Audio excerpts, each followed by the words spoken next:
Didi terminou a terceira rodada e sabe o que começou agora? O quê? O papo da rodada número 3, essa rodada recheada de gols. Tivemos aí a goleada do Botafogo e jogos importantes.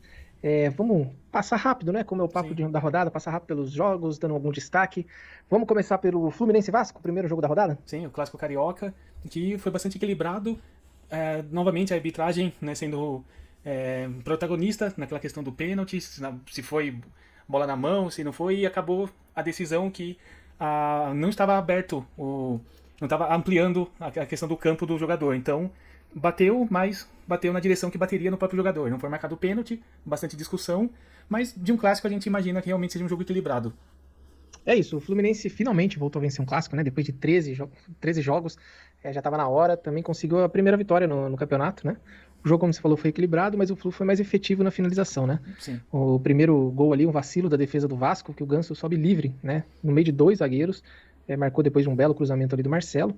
E ampliou só no segundo tempo, né? Com o Martinelli. Só que 2 minutos depois o Vasco foi lá e fez o gol, deu aquela esperança para a torcida, que teve depois um gol anulado, mais um impedimento do Verratti. E é isso, ficou nisso, 2x1 pro Fluminense, o Fluminense venceu a primeira, o Vasco perde a segunda no campeonato. E pela ordem, o jogo do Grêmio, né? Grêmio e Cuiabá. O Grêmio sendo forte em casa novamente, mas eu achei um resultado que não condiz com a partida. Há várias oportunidades, apesar de um jogo não tão disputado, mas teve bastante oportunidades de gol. O Grêmio venceu a segunda seguida, né? Ganhou um pouco de confiança para buscar a primeira vitória na Libertadores, né? Uhum. Já o Cuiabá ia amarga a lanterna do campeonato, né? Mais um jogo sem vencer. E esse jogo teve uma curiosidade aí de dois choques feios de cabeça, né? Sim. Mas gol mesmo só no finalzinho do primeiro tempo, com o Cristaldo. Na verdade, ele tentou cruzar a bola e a bola entrou na meta lá do Cuiabá. Mas o Cristaldo vem fazendo um bom ano pelo Grêmio, né? O Sim. resultado aí 1x0 dentro de casa, tá bom. Vai, previsto antes da partida, sem analisar a partida. Então, 3 pontos pro Grêmio. Bom, Red Bull Bragantino e Corinthians. Pelo que eu vi da partida, o Red Bull avançou bastante a marcação no começo da partida.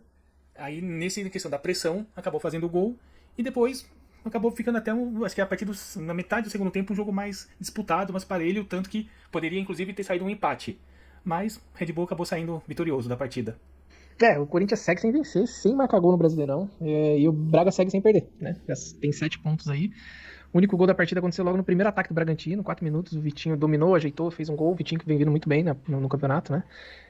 O Bragantino quase ampliou na sequência com o Ramires. Eu acho que o Bragantino era o time rápido nos contra-ataques, isso Sim. dificultava muito o Corinthians. No segundo tempo, o Corinthians até melhorou um pouco, teve gol anulado, mas é um time que não cria muito, né? Não é à toa que tá zerado no campeonato, não marcou gol ainda. Então, se no Corinthians qualquer coisa virar crise, imagina como tá a pressão, né? Depois de um campeonato paulista bem abaixo e um começo de brasileiro preocupante. E falando em preocupante, né, a situação do Cruzeiro.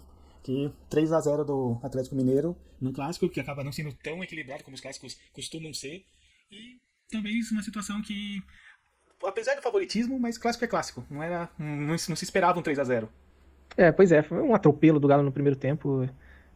Primeiro tempo já deu a vitória pro Galo, primeira vitória sobre o Cruzeiro na Nova Arena.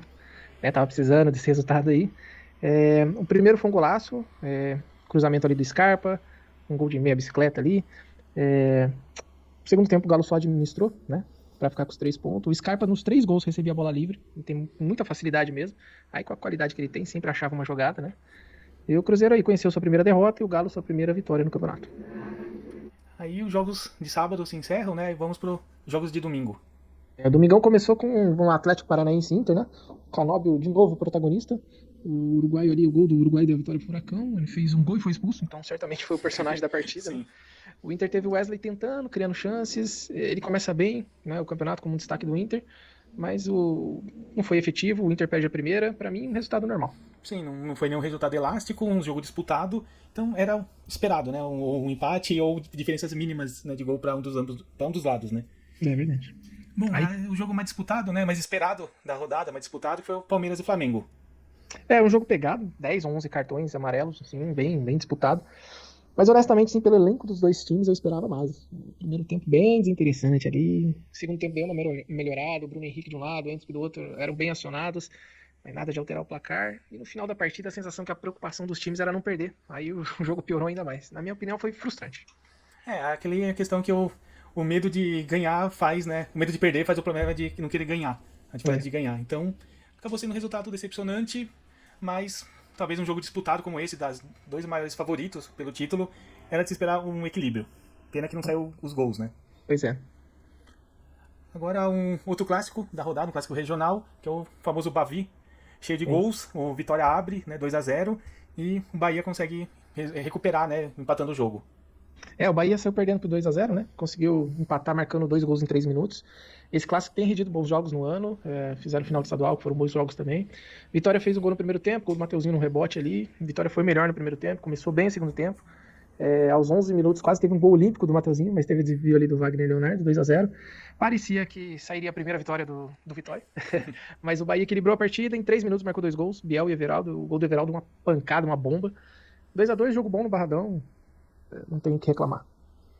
E o próximo jogo, Atlético Goianiense perde do São Paulo em casa. Um jogo que estava equilibrado no começo, o Caleri faz um gol, mas aí fica o lance da expulsão por uma cotovelada no Luciano, foi marcado o pênalti pelo VAR. E, obviamente, acaba desequilibrando um jogador, depois ainda tem mais uma expulsão e favoreceu o São Paulo, né? O Ferreirinha, mais uma vez, entrando muito bem. O técnico, assim, o Milton Cruz, né? Mas logo entrará o novo técnico, mas sempre dando oportunidade para ele ganhar em ritmo de jogo. Tem qualidade, né? O São Paulo até que jogou bem, venceu ainda assim a estreia do novo treinador, né? Depois de uma semana agitada aí com a demissão do Carpini, o Tricolor venceu a primeira, enquanto o Dragão segue sem pontuar. O Atlético teve 2 jogadores expulsos no segundo tempo, facilitou ainda mais o domínio do São Paulo. O primeiro gol do São Paulo, do Caleri, foi um gol de quem sabe mesmo das coisas, porque a bola foi difícil, acertou um cabeceio ali diferente. Ferreirinha fez um belo gol também e vitória merecida do São Paulo. E por último fica o jogo do Botafogo. Não sei se considera surpreendente, né? Mas um resultado bastante elástico, né? Um 5-1 em cima do Juventude. A maior goleada até agora é do Fogão, um atropelo. Começou muito bem a partida, marcando pressão, ditando ritmo.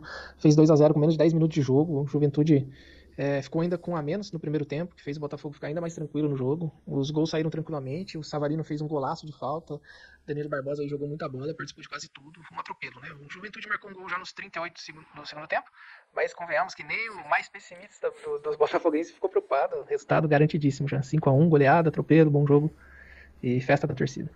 A gente não sabe se acende, né, um alerta pro Juventude, porque é o time que vem da Série B, mas vamos ver, né, como é que vai ser o decorrer do campeonato.